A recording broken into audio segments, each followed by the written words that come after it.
Welcome back to our channel Ramya slice of life. నేను Ramya. So ఇవాళ video వచ్చేసి ఒక 2 పార్ట్స్లో వీడియో అండి. ఫస్ట్ పార్ట్లో ఏంటంటే ఒక హెయిర్ ఆయిల్ గురించి రివ్యూ చేశాను. నాకైతే చాలా బాగా అనిపించిందండి. రిజల్ట్స్ అదంతా కూడా చాలా మంది అడుగుతున్నారు హెయిర్ ఫాల్ కంట్రోల్ అవ్వడానికి అండ్ డాండ్రఫ్కి అది ఏదైనా మంచి సొల్యూషన్ ఉంటే చెప్పమని చెప్పి. సో ఈ హెయిర్ ఆయిల్ అయితే నాకు చాలా బాగా వర్క్ అయిందండి. నాకైతే మంచి రిజల్ట్స్ అనిపించాయి. రీసెంట్ టైమ్స్లో ఒక 1 మంత్ నుంచి వాడుతున్నాను హెయిర్ ఆయిల్. నాకైతే రిజల్ట్స్ చాలా బాగా అనిపించాయి. అండ్ నెక్స్ట్ వచ్చేసి ఒక రెసిపీ షేర్ చేసుకుంటానండి. వంకాయ పచ్చడి చాలా ఈజీ అండి. సింపుల్ బేసిక్ ఇంగ్రీడియంట్స్, మన ఇంట్లో దొరికే సింపుల్ ఇంగ్రీడియంట్స్తో ఈజీగా చేసుకోవచ్చు ఈ పచ్చడి. ఎవరైనా చేసుకోవచ్చండి. బేసిక్ కుకింగ్ వచ్చిన వాళ్ళు ఎవరైనా ఈ పచ్చడి చేసుకోవచ్చు. యూజువల్గా ఏంటంటే ఈ ఆవకాయలు ఇవన్నీ ఏంటంటే కొంచెం ఎక్స్పీరియన్స్ ఉండి మన అమ్మమ్మలో లేకపోతే మన మదర్సో రెసిపీస్ అది బాగా తెలిసిన వాళ్ళు తప్ప ఆవకాయ అది చేయడం చాలా కష్టము. ఈ పచ్చడి ఏంటంటే చాలా సింపుల్ బేసిక్ వంట వచ్చిన వాళ్ళైనా చేసేసుకోవచ్చు. అండ్ 6 months నిల్వ ఉంటుందండి ఫ్రిడ్జ్లో పెట్టుకుంటే మనం ఇది. అండ్ ఫ్రిడ్జ్లో కాకుండా బయట ఉంచుకుంటే ఒక 2-3 months వరకు కూడా నిల్వ ఉంటుంది ఈ పచ్చడి. So without any further delay let's get into the video. Before getting to the video, నా వీడియోస్ కానీ నా ఛానల్ని కానీ ఎవరైనా ఫస్ట్ టైం చూస్తుంటే నా వీడియోస్ కనుక నచ్చితే ఖచ్చితంగా లైక్ చేయండి. మీ ఫ్రెండ్స్ అండ్ ఫ్యామిలీ మెంబర్స్కి ఎవరికైనా యూజ్ అవుతుంది అనుకుంటే షేర్ చేయండి. అండ్ మన ఛానల్ని ఇప్పటి వరకు సబ్స్క్రైబ్ చేసుకోకపోతే మన ఛానల్ని సబ్స్క్రైబ్ చేసుకోండి. సబ్స్క్రైబ్ చేసుకున్నాక పక్కనే ఇచ్చిన బెల్ ఐకాన్ని కూడా క్లిక్ చేస్తే నేను కొత్త వీడియో పెట్టిన వెంటనే మీకు నోటిఫికేషన్స్ కూడా వస్తాయి. ఒక చిన్న ప్రొడక్ట్ రివ్యూ అండి. అది వచ్చేసి వావ్ స్కిన్ సైన్స్ వాళ్ళది ఆమ్లా హెయిర్ ఆయిల్. సో ఇందులో మెయిన్ ఇంగ్రీడియంట్ వచ్చేసి మనకి ఆమ్లా. ఈ ఆమ్లా వల్ల చాలా మంచి బెనిఫిట్స్ ఉంటాయండి మన హెయిర్కి. ఈ ఆమ్లా ఆయిల్ అనేది ఒక 1 stop డెస్టినేషన్ అని చెప్పొచ్చు. మన అన్ని హెయిర్ ప్రాబ్లమ్స్కి చాలా హెల్ప్ చేస్తుందండి. చాలా హెయిర్ ప్రాబ్లమ్స్ని ఓవర్కమ్ చేయడానికి ఈ ఆమ్లా హెయిర్ ఆయిల్. ఈ ఆమ్లాలో ఏంటంటే మెయిన్గా మనకి vitamin C, vitamin E and చాలా యాంటీ ఆక్సిడెంట్స్ ఉంటాయి. ఇవన్నీ ఉండడం వల్ల ఒకవేళ మీకు డ్రై స్కాల్ప్ ఉన్నా ఆర్ లేకపోతే ఇచ్చి స్కాల్ప్, మీ హెయిర్ చాలా వీక్గా ఉన్నా, మీ హెయిర్ టెక్స్చర్ బాగోకుండా డ్రైగా ఉన్నా, మీకు హెయిర్ ఫాల్ ఎక్కువ అవుతున్నా, ఒకవేళ మీకు బాల్నెస్ వస్తున్నా, ప్రీమెచ్యూర్ గ్రేయింగ్ అవుతున్నా ఆర్ మీ స్కాల్ప్ పైన ఎలాంటి ఇన్ఫెక్షన్స్ ఉన్నా లైక్ డాండ్రఫ్, పేలు ఆర్ లేకపోతే అదర్ ఇన్ఫెక్షన్స్ ఏదున్నా సరే కూడా ఈ ఆమ్లా హెయిర్ ఆయిల్ వాటిని రెడ్యూస్ చేయడానికి హెల్ప్ చేస్తుందండి. ఒకవేళ మీకు హెయిర్ ఫాల్ చాలా ఎక్కువ అవుతుంటే చాలా బాగా హెల్ప్ చేస్తుంది. హెయిర్ ఫాల్ని రెడ్యూస్ చేసి కొత్త హెయిర్ గ్రో అవడానికి హెల్ప్ చేస్తుందండి. అండ్ ప్రీమెచ్యూర్ గ్రేయింగ్ అవ్వకుండా కూడా హెల్ప్ చేస్తుంది ఈ ఆమ్లా హెయిర్ ఆయిల్. అండ్ దీంతో పాటు మన స్కాల్ప్ని చాలా హెల్తీగా ఉంచుతుంది. బ్లడ్ సర్క్యులేషన్ అనేది పెంచుతుంది మన స్కాల్ప్ పైన. ఎప్పుడైనా సరే కూడా మన స్కాల్ప్ హెల్తీగా ఉంటేనే మన హెయిర్ హెల్తీగా గ్రో అవుతుంది. సో మన స్కాల్ప్ హెల్తీగా ఉంచడానికి చాలా బాగా హెల్ప్ చేస్తుందండి. స్పెషలీ డ్రై స్కాల్ప్ అండ్ కొంచెం ఇచ్చి స్కాల్ప్ ఉండే వాళ్ళకి చాలా బాగా పనిచేస్తుందండి ఈ Amla hair oil. Dry scalp ఉండడం వల్ల ఏంటంటే హెయిర్ గ్రోత్ అనేది సరిగ్గా ఉండదు. సో ఆ డ్రై స్కాల్ప్కి బాగా హెల్ప్ చేస్తుంది ట్రీట్ చేయడానికి. డాండ్రఫ్కి, అదర్ ఇన్ఫెక్షన్స్ క్యూర్ చేయడానికి కూడా చాలా బాగా హెల్ప్ చేస్తుందండి ఈ Amla hair oil. So coming to the packaging, మనకి ఇలా కోంబ్ అప్లికేటర్తో వస్తుందండి. సో బాటిల్ ఏంటంటే ఇట్లా నార్మల్ ఒక బాటిల్ వచ్చి దానిపైన మనకి ఇలా క్యాప్లా వస్తుంది. ఎప్పుడన్నా మనం ఆయిల్ అప్లై చేసుకోవాలనుకునేటప్పుడు ఈ అప్లికేటర్ని ఫిక్స్ చేసుకుని పెట్టుకోవడమే. ఈ అప్లికేటర్ ముందు నుంచి ఫిక్స్ చేసి పెడితే గబుక్కుని చేయది తగిలితే కింద ఆయిల్ అది ఒలిగిపోతుంది. సో యూజ్ చేసేటప్పుడు మనం ఈ అప్లికేటర్ని ఫిక్స్ చేసుకోవడమే అండి బాటిల్కి. అండ్ ఈ హెయిర్ అప్లికేటర్ కోంబ్ ఉండడం వల్ల మనకి చాలా ఈజీగా స్కాల్ప్ పైకి ఆయిల్ అనేది వెళ్తుంది. ఒకవేళ ఈ హెయిర్ అప్లికేటర్ అది లేకపోతే మనం ఫింగర్తో అప్లై చేస్తే స్కాల్ప్ పైకి డైరెక్ట్గా ఆయిల్ వెళ్ళదండి. సో మనం ఇలా మన స్కాల్ప్ పైన పెట్టుకొని ప్రెస్ చేస్తే ఈ ఆయిల్ అనేది మన స్కాల్ప్ పైన వెళ్తుంది. సో ఈజీగా ఉంటుందండి మన ఫింగర్స్తో తర్వాత అప్లై చేసుకోవడానికి. మనం ప్రతిసారి ఆయిల్ అప్లై చేసుకునే ముందు ఖచ్చితంగా హెయిర్ అనేది కోమ్ చేసుకోవాలండి. చిక్కులు లేకుండా మొత్తం హెయిర్ అంతా నీట్గా కోమ్ చేసుకొని అప్పుడు ఆయిల్ అప్లై చేయడం అనేది స్టార్ట్ చేయాలి. సో ఇది వచ్చేసి ప్యాకేజింగ్. సో ఈ వావ్ స్కిన్ సైన్స్ ప్రొడక్ట్స్ అన్నీ కూడా ఇండియన్ మేడ్ ప్రొడక్ట్స్. అండ్ ఈ ప్రొడక్ట్స్ అన్నీ కూడా న్యాచురల్ ప్లాంట్ బేస్డ్ ఇంగ్రీడియంట్స్తో తయారు చేస్తారండి. ఇందులో ఎలాంటి హార్మ్ఫుల్ కెమికల్స్ ఉండవు. ఈ హెయిర్ ఆయిల్ వచ్చేసి 99.9% న్యాచురల్ ఇంగ్రీడియంట్స్తో చేసిన ప్రోడక్ట్. అండ్ ఇందులో మనకి ఎలాంటి సిలికాన్స్ కానీ, మినరల్ ఆయిల్స్ కానీ అండ్ ఆర్టిఫిషియల్ ఫ్రేగ్రెన్సెస్ అనేవి ఉండవండి ఈ హెయిర్ ఆయిల్లోని. అండ్ ప్రతి బాటిల్ పైన మనకి ఇట్లా క్యూఆర్ కోడ్ అనేది ఉంటుంది. ఈ క్యూఆర్ కోడ్ని కానీ మనం స్కాన్ చేస్తే ఈ ప్రోడక్ట్ ఆథెంటికేటెడా కాదా అని తెలుస్తుంది. అండ్ ఈ వావ్ స్కిన్ సైన్స్ ప్రొడక్ట్స్ అన్ని కూడా డర్మటాలజికలీ టెస్టెడ్. ఒకవేళ ఈ ప్రొడక్ట్స్ కానీ మీరు పర్చేస్ చేసుకోవాలనుకుంటే లింక్స్ అన్ని నేను కింద డిస్క్రిప్షన్ లో ప్రొవైడ్ చేస్తానండి. ఈ ప్రొడక్ట్స్ అన్ని మనకి Amazon, Flipkart and wow website లో అవైలబుల్ గా ఉంటాయి. వావ్ వెబ్సైట్ లో కానీ మీరు డైరెక్ట్ గా పర్చేస్ చేసుకోవాలనుకుంటే రమ్య20 అని చెప్పి కూపన్ కోడ్ ని యూజ్ చేసి మీరు పర్చేస్ చేసుకుంటే ఎక్స్ట్రా 20% ఆఫ్ అనేది వస్తుంది. సో లింక్స్ అన్ని డిస్క్రిప్షన్ లో ఉన్నాయి, ఒకసారి ట్రై చేయండి. నాకైతే నచ్చింది హెయిర్ ఆయిల్, మంచి రిజల్ట్స్ ఇచ్చాయండి. నా హెయిర్ టెక్స్చర్ అయితే చాలా బాగా ఇంప్రూవ్ అయింది. సో ఇవన్నీ వంకాయ పచ్చడికి కావాల్సిన ఇంగ్రీడియంట్స్ అండి. మనం ఇప్పుడు కేజీ వంకాయలతో చేసుకుంటున్నాం పచ్చడి. ఈ వంకాయలు తీసుకోవాలి మనం, తెల్ల వంకాయలు అంటారు, దొమ్మెర వంకాయలు. ఈ సీజన్లో దొరుకుతాయండి, పచ్చడికి ఫేమస్. ఇవి పచ్చడి వీటితోనే చేసుకుంటారు. ఈ పచ్చడితోనే టేస్ట్ బాగుంటుంది మనకి ఈ వంకాయ పచ్చడి. సో ఈ దొమ్మెర వంకాయలు 1 kg తీసుకున్నాము. తీసుకుని వీటిని బాగా నీట్గా వాష్ చేసేసుకుని కాసేపు ఇలా క్లాత్ పైన ఆరబెట్టాలండి. క్లాత్ పైన ఆరబెట్టాక తడి లేకుండా శుభ్రంగా తుడిచేసుకోవాలి. ఎందుకంటే ఈ పచ్చడి మనకి 6 months నిల్వ ఉంటుంది కాబట్టి వాటర్తో అది చేసేసుకుంటే పాడవుతుంది పచ్చడి తొందరగాని. సో అస్సలు తడి లేకుండా నీట్గా తుడిచేసుకుని అప్పుడు కట్ చేసుకోవాలి ఈ వంకాయల్ని. వంకాయలు వచ్చేసి 1 kg వంకాయలు. 1 kg వంకాయలకి మనం 1/2 kg పండు మిరపకాయలు తీసుకుంటామండి. ఇవి ఎండుమిరపకాయలు కాదు, పండు మిరపకాయలు. పచ్చిమిరపకాయలే ఇలా రెడ్గా అయిపోయాక తీసుకోవాలండి. మనకి దొరుకుతాయి వెజిటేబుల్ వాళ్ళ దగ్గర, పండు మిరపకాయలు అంటే ఇస్తారు మనకి. సో ఇలాంటి పండు మిరపకాయలు తీసుకోవాలి.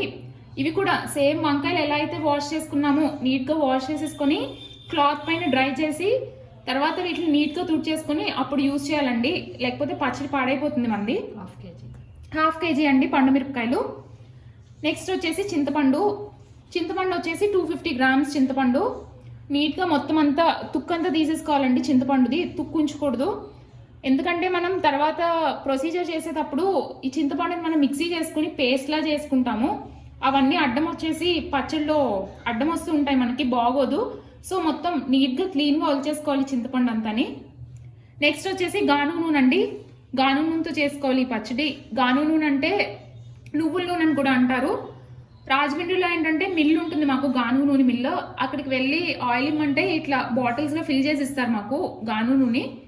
గాను నూనె ఒక 250 ml వరకు పడుతుందండి. దానిపైన ఇంకా మీ టేస్ట్ బట్టి మీకు ఎంత పడుతుందో అంత ఆయిల్ వేసుకోవచ్చు. 250 ml అయితే మటుకు ఖచ్చితంగా పడుతుంది గాను నూనె. నెక్స్ట్ వచ్చేసి ఉప్పు అండి. ఇది వచ్చేసి కల్లుప్పు, రాక్ సాల్ట్ అంటారు కదా, కల్లుప్పు తీసుకోవాలి. ఈ గ్లాస్తో 2.5 glasses తీసుకున్నాను. ఈ గ్లాస్ అప్రాక్సిమేట్లీ 60 grams వరకు పడుతుంది ఈ గ్లాస్లోని. సో 2.5 glasses తీసుకున్నాము. మేము సాల్ట్ పెద్ద ఎక్కువ తినము, సమానంగా తింటామండి. సాల్ట్ మీరు అడ్జస్ట్ చేసుకుని చూసుకుని వేసుకోవచ్చు. మేమైతే 2.5 glasses తీసుకున్నాం సాల్ట్. వచ్చేసి తాలింపు దినుసులండి. తాలింపు వేసుకోవడానికి మనకి ఈ స్పూన్తో తీసుకున్నాను నేను మెజర్మెంట్స్ అన్నిని, టేబుల్ స్పూన్. సో జీలకర్ర వచ్చేసి 2 spoons, మెంతులు 3 spoons, ఆవాలు 4 spoons, మినపప్పు 4 spoons, పచ్చిశనగపప్పు 4 spoons అండ్ వెల్లుల్లిపాయలు. ఈ సైజ్ వెల్లుల్లిపాయలు 2 వెల్లుల్లిపాయలు తీసుకున్నామండి. ఇట్లేం వలవాల్సిన అవసరం లేదు, జస్ట్ ఊరికే ఇలా సెపరేట్ చేసేసుకున్నాను అంతే 2 వెల్లుల్లిపాయలని. అండ్ కరివేపాకు. ఎండుమిరపకాయలు వచ్చేసి 5 to 6 వరకు పడతాయండి. అది కూడా మీ టేస్ట్ బట్టి మీరు వేసుకోవడం అంతే, జస్ట్ తాలింపుకి అంతే. ఇవన్నీ తాలింపు దినుసులు. పండు మిరపకాయలు ఇలా హాఫ్ కింద కట్ చేసుకొని మిక్సీలో వేసుకోవాలండి. సో పండు మిరపకాయలు కట్ చేసుకుని వేసుకున్నాక నెక్స్ట్ చింతపండు వేసుకోవాలండి. చింతపండు పండు మిరపకాయలు కలిపే కొట్టుకోవాలి, లేకపోతే చింతపండు నలగదు. నెక్స్ట్ వచ్చేసి సాల్ట్ కూడా వేసేసుకోవాలి ఇందులోనే. వేసుకొని దీన్ని మొత్తం పేస్ట్ లాగా మిక్సీ చేసేసుకోవాలి మనము. సో ఇలా మిక్సీ పట్టేసుకోవాలండి, మరీ పేస్ట్లా కాకుండా ఇలా కచ్చపచ్చ కొట్టుకోవాలి చింతపండు, పండు మిరపకాయలు అండ్ సాల్ట్ని. సో ఇప్పుడు మనం పచ్చడి ఏ గిన్నెలో అయితే కలుపుకోవాలో ఆ గిన్నెలో ఆయిల్ వేసుకోవాలండి. ఆయిల్ వేసుకుని ఆ ఆయిల్లోకి మనం ఈ వంకాయ ముక్కలు కట్ చేసుకుని వేసుకోవాలి. ఎందుకంటే వంకాయలు నల్లగా అయిపోతాయి కదా వాటర్లో వేసుకోపోతే కట్ చేసాకని. సో ఇప్పుడు వంకాయలు కట్ చేసుకోవాలి. కొంచెం పెద్ద పీసెసే కట్ చేసుకోవాలండి, మరీ చిన్న పీసెస్ బాగోదు.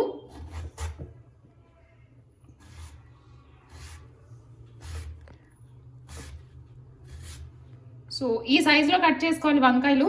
సో ఇలా మొత్తం వంకాయలన్నీ కట్ చేసేసుకొని ఆయిల్ బాగా పట్టించాలి వాటికి. ఒకసారి మిక్స్ చేసుకోవాలండి. మిక్స్ చేసుకున్నాక అందులో మనం మిక్సీ చేసుకున్న పేస్ట్, పండు మిరపకాయలు, చింతపండు, ఉప్పు కలిపి మిక్సీ చేసుకున్నాం కదా, ఆ పేస్ట్ వేసుకుని కలిపేయాలి బాగాని.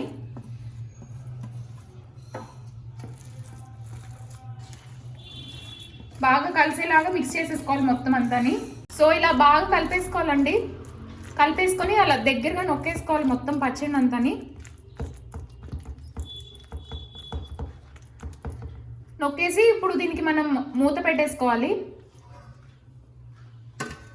మూత పెట్టేసి ఒక 24 అవర్స్ అలా పక్కన పెట్టేయాలండి కదపకుండాని. 24 అవర్స్ అయ్యాక అప్పుడు తాలింపు వేసుకోవాలి దీనికి మనం. ఇప్పుడు 24 అవర్స్ అయిందండి. నెక్స్ట్ డేకి ఇలా అవుతుంది. మొత్తం చక్కగా ఊరిపోయి ముక్కలు కూడా ఇలా మెత్తగా అయిపోతాయి.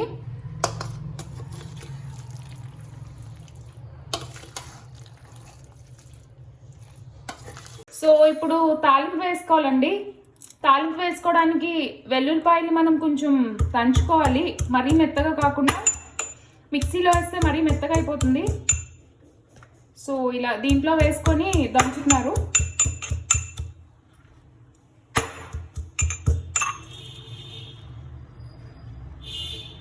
ఇప్పుడు బాండీలో ఆయిల్ వేసుకున్నానండి, గాను నూనె.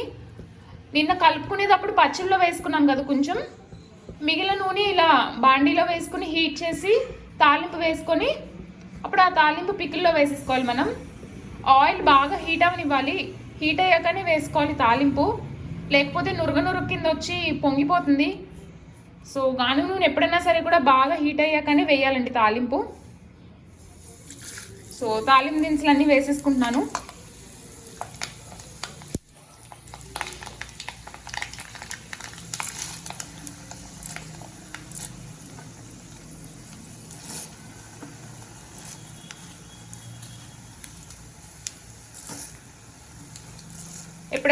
ఎప్పుడైనా సరే తాలింపులో ఎండుమిరపకాయలు లాస్ట్ వేసుకోవాలి, లేకపోతే మాడిపోతాయి.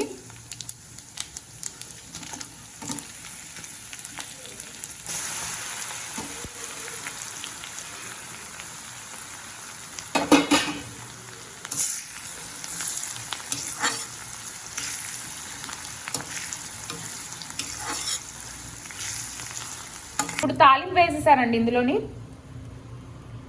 యాక్చువల్గా చాలామంది ఏంటంటే పికిల్స్లో చల్లారాక వేసుకుంటారు తాలింపు.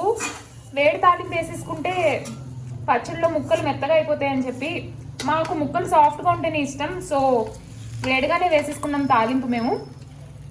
ముక్క మెత్తపడకూడదు, గట్టిగా కావాలనుకునే వాళ్ళు తాలింపు చల్లారాక అప్పుడు వేసుకోండి పచ్చళ్ళలోని. సో తాలింపు వేసేసి బాగా మిక్స్ చేసేసుకోవాలండి. మిక్స్ చేసుకున్నాక ఇప్పుడే సాల్ట్ ఏమైనా పడుతుందేమో చూసుకోవాలి. టేస్ట్ చేసుకుని ఉప్పు పడితే ఇప్పుడే ఉప్పు వేసేసుకోవాలి. అండ్ ఆయిల్ కూడా ఏదైనా తక్కువైనట్టు అనిపిస్తే మీకు ఆయిల్ వేసుకోవాలండి. తెలిసిందే కదా, పికిల్స్లో కొంచెం ఆయిల్ ఎక్కువే ఉండాలి, అప్పుడే మనకి ఎక్కువ రోజులు నిల్వ ఉంటుంది. ఇది బయట ఫ్రిడ్జ్లో పెట్టుకోకుండా ఉంచితే 1 మంత్ నుంచి 2 మంత్స్ వరకు ఉంటుంది. అండ్ ఫ్రిడ్జ్లో పెట్టుకుంటే 6 మంత్స్ ఉంటుందండి మనకి. సో మనకు కావాల్సిన సాల్ట్ అండ్ ఆయిల్ అన్నీ అడ్జస్ట్ చేసేసుకున్నాక గ్లాస్ జార్లోకి ట్రాన్స్ఫర్ చేసేసుకొని దాన్ని ఫ్రిడ్జ్లో పెట్టేసుకోవడమే.